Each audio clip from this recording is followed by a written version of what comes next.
when I was coming up here? No, he's seen it.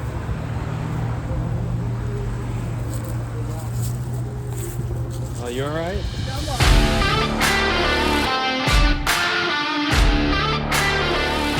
Guys, welcome back to the channel. If this is your first time here, maybe consider subscribing. We are on our way to 1,000 subscribers, and the first 1,000 are gonna get a chance to get something free from me.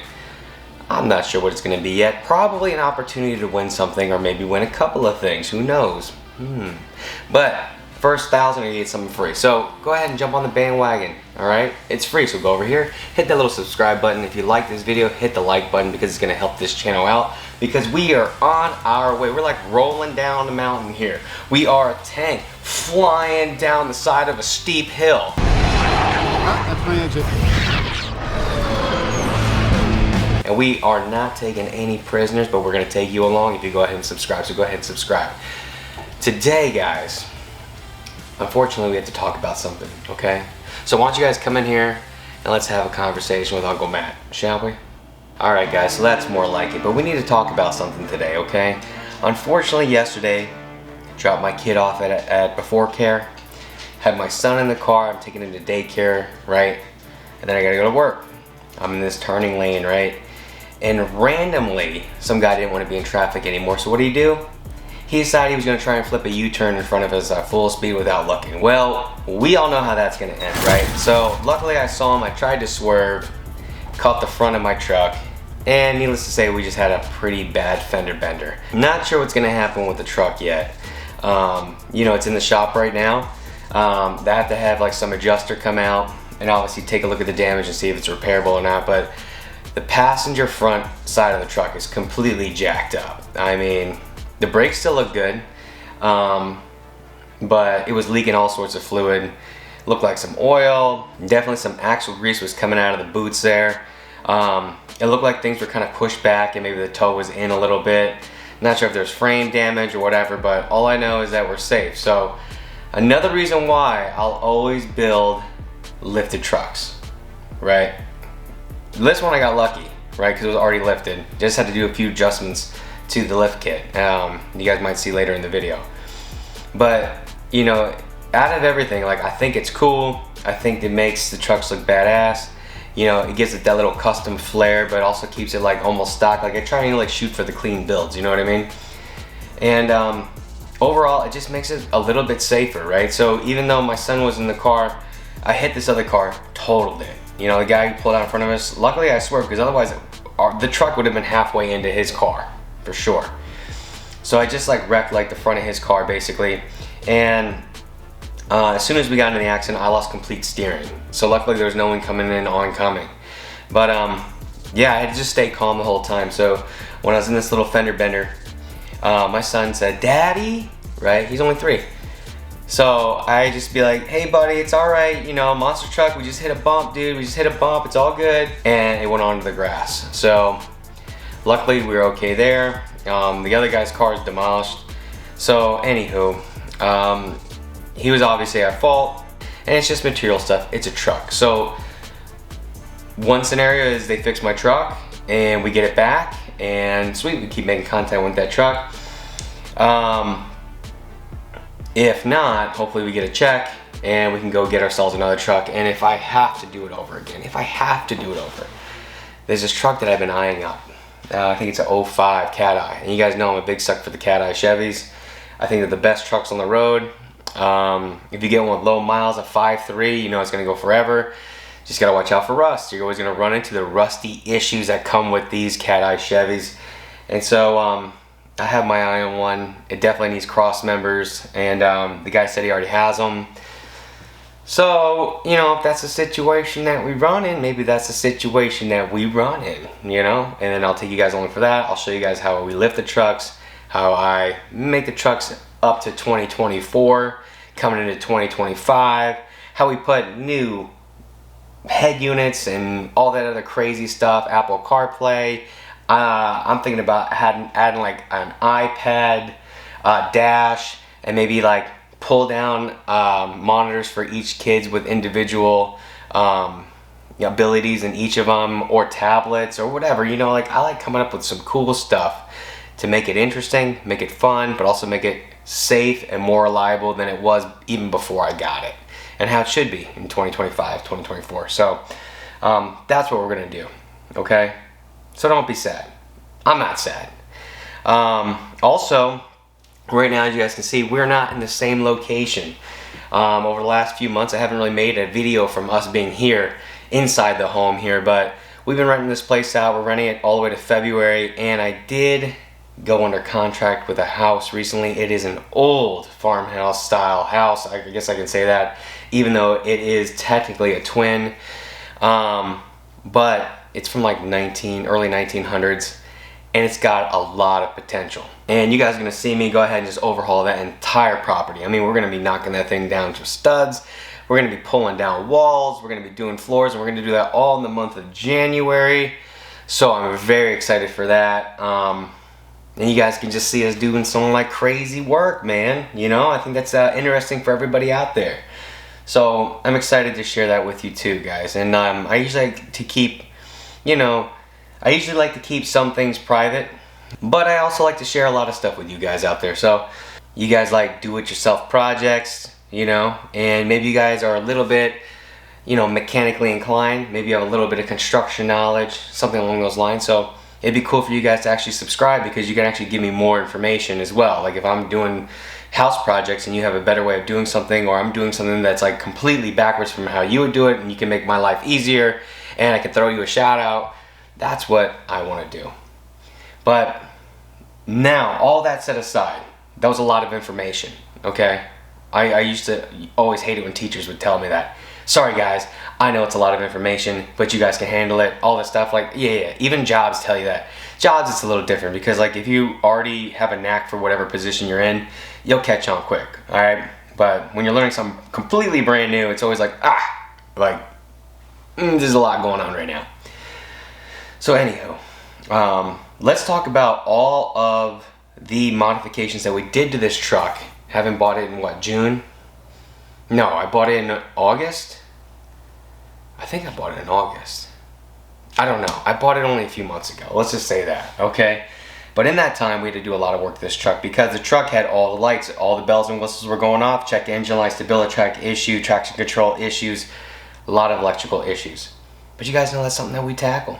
It's something that we tackle all the time. So let's go ahead and we'll jump into this list a little bit, and we can talk about all of the things that we did prior to getting to this little fender bender, and we'll wrap this video up with what's to come next in the next video. So come on in here, we'll talk about it really quick. We'll just run down this list real fast, and then we'll finish this video up. So come on in here, come on in.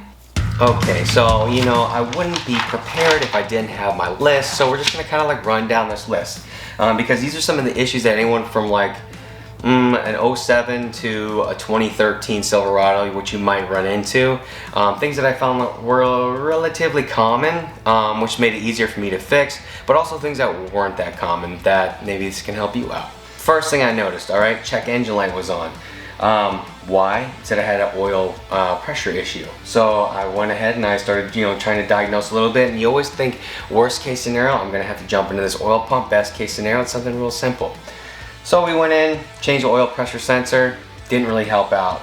Went ahead and did an oil change. Realized that the bolt for the pan, basically the drain plug, the O-ring on there was completely like sheared. So I'm like, well, I wonder why you're losing oil pressure. That thing runs on negative pressure, so as I'm hitting the gas real hard, what's gonna happen is, whoop, oil's gonna start dripping out the bottom. So when I'm at idle or I'm in the driveway, there was no leak. Fancy that.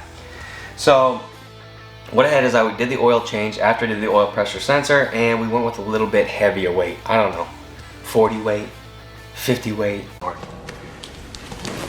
are you feeling, Lance? 40 weight? 50 weight? 40 weight sounds nice. Yeah, 40 weight sounds nice. Or you should say 50 weight, I don't know, whatever he says. But anywho, so that's what solved that check engine light issue. Pretty common, but I had to do a little bit more, dive into it a little bit deeper to make sure that we fix that issue. Now, we had a stability track issue, we had a traction control issue. And I really think that that issue had to do more with the ABS sensor on the driver's side than anything else. It looked like some of those wires were spliced in the past, but it looks like those splices were professionally done, so probably at Chevy. So, anywho, just like we had in the 03 Cat Eye, we take out the ABS sensor on that driver's side and we look at it. For some reason, Chevy wants to make them at a 90 degree. And when it's a 90 degree, what does it do? It bumps into the knuckle. 90 degree bend. I don't know if you can see that. Let me try and take this ISO way up. Yeah. So like right in here, this little bend in here, it hits up against the knuckle. And since it does that, I think that causes faults. The other thing is, if you look at this, crazy dirty. Okay, so we're gonna be swapping this one out for an aftermarket one I have here. I hope it's long enough. And this stem actually looks longer than the one that I have. So mine actually looks a little bit shorter, but it looks like it's the right fit. So we're gonna pop this one out, this ABS sensor, and we'll pop the other one in, and then we'll do the brake job. You guys can watch me do that. And then over time, it's just gonna wear down, wear down, wear down until eventually it fails. And you're gonna have to switch out that ABS sensor. And when I switched that out, magically, no, I won't say that. It wasn't magic. It was because we switched out the ABS sensor. My traction control was working again, and my stability track went away. Because like with these trucks, like little things that have to do with sensors and whatnot can set off that traction control. Now, at the same time I did that, I also ripped out the Viper alarm system that was, installed on this truck. It was an aftermarket install, and it was the crappiest install I've ever seen in my life. These Viper alarm systems are plug and play. So I have no idea whoever had this truck or whoever this truck went to, whatever shop or whatever guy had this before me, who put this in here, cut all the wires and tried to splice everything into the main harness. We're talking all the way to the ignition wires, we're talking into the head unit, we're talking into the main harness underneath the pedals. It was disgustingly difficult to kind of trace all of these wires back. And then to get to all these wires, I had to pull like half the dash out just to get to all these wires. It was ridiculous. And then the head unit, we go to the head unit, and I'm like, well, if this wiring is this jacked up, then maybe the head unit wiring is jacked up also. And we have speaker issues where 2 speakers weren't really working. So I was like, maybe it's the head unit, right? Maybe it's the head unit. So, pull the head unit, and again, all the wires, by the way, that were spliced in this truck, we're talking about wires going to the ignition. He twisted the wires together and he covered them with electrical tape. Is that going to be a good connection? I mean, it's going to give you a connection. Is it going to give you the best connection? No. It can fail. And things were failing. And I was getting ignition delay at times when I was turning on the ignition. So I knew that this had to be probably the issue. So I went ahead and I just took care of that. I pulled the Viper alarm system out, the remote start that came with the Viper alarm system. I pulled out the head unit, all the wires, and it filled up an entire huge 20-gallon garbage bag. So the wires that were in this thing were astronomically insane. On top of that, backup head unit, the backup camera, took that out as well. Those wires were all jacked up as well. And he spliced into these rear lights, he spliced into the trailer wiring, and then he ran everything to a relay. So I'm like, what in the world? What are these guys smoking? Honestly, this stuff is easy.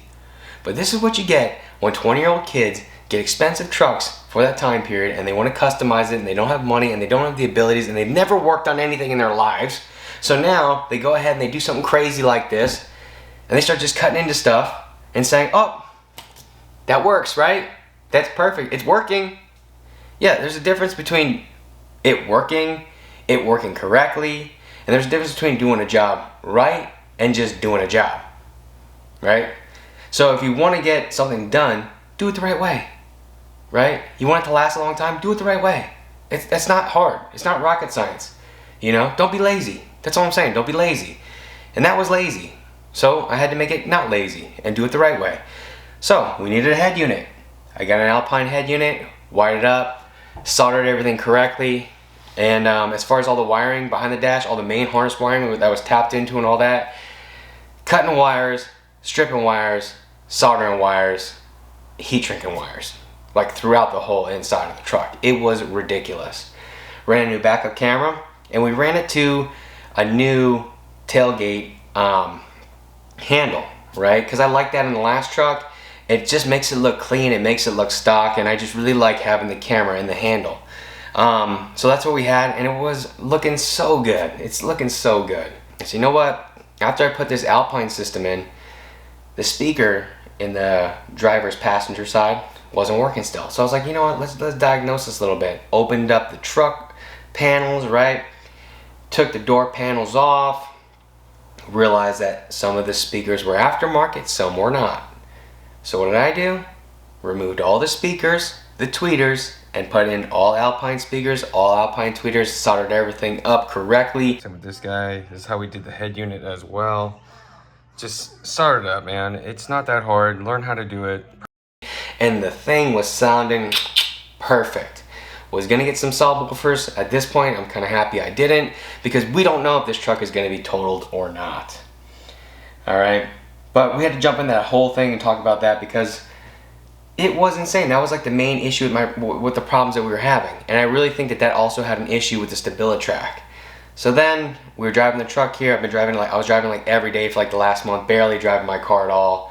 And that's the reason why I also like to have two vehicles, because in the event something happens like this, or if I had to work on my truck, I'd always have wheels. And when you're a dad, a single dad especially, a single parent, you need to have two vehicles. Like you just do, whether like you have a parent at the house who has a vehicle that you're living with, or you have an older kid that maybe has a vehicle, like you just need to have extra wheels. So luckily, I mean, I have this, Ford Fusion. It's in good shape, all leather SEL. We put like 19 by 9.5 inch tires on it, better exhaust system, cold air intake. So the thing looks and sounds amazing, and it performs awesome on the road. So I'm pretty happy about that. I'm pretty happy and blessed that I have that car, at least in our lineup of vehicles for being, we'll call it like blue collar, white collar, not making a lot of money type of guy. But you know what? Who cares, right? Who cares? As long as you like it, that's all that matters. And I like it, so I don't care what anybody else says. But we had to go through here, and on this truck as well, the tail lights were different, and the tail light harnesses were different.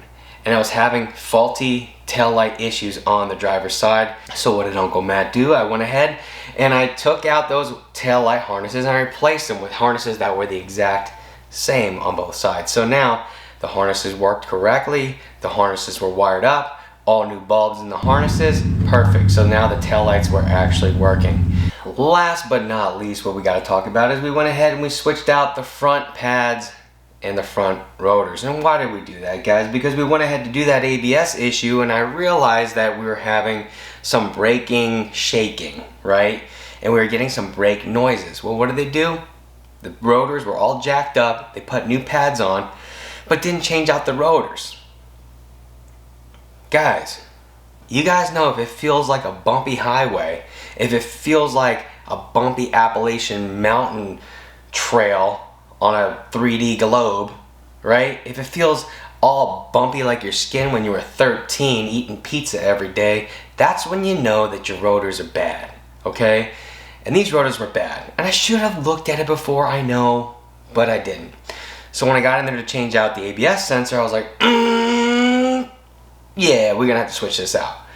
Switch out the pads, switch out the rotors, easy peasy. You know Uncle Matt's got that, right? So we took care of it, all right? We took care of it.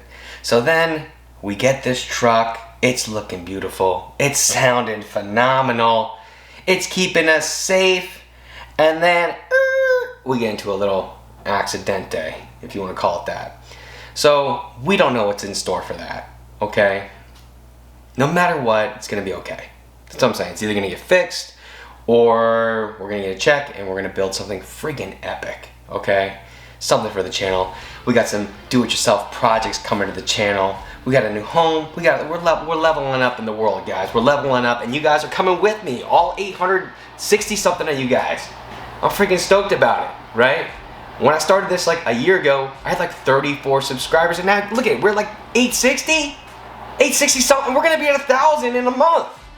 Let's get to 1,000, guys. Let's get to 1,000. We're almost there. So go ahead and hit that subscribe button over there. Hit that like button if you so will, okay? And keep following along, because next video, okay, we're going to be talking about in 2024, 2025, the only 10 used trucks that I would buy. I'm gonna give you guys options, all right? And I'm gonna tell you under what criteria that we're gonna have, because I think we all fall into the same boat. But I'm gonna give you guys the 10 best used trucks to buy in 2024, 2025. Give me a little time. Give me a little time, like a week. Give me a week and the video will come out. I gotta do a little bit of research, making sure I'm telling you guys the right information, because I don't wanna be the guy giving you wrong information. But yeah, that's gonna be in the next video. So, if you wanna watch that video, hit that subscribe button and hit the notification bell and hit the like so you guys can keep following along and you don't miss the video when it comes out next week. I'm gonna see you guys in the next video. Have a great day.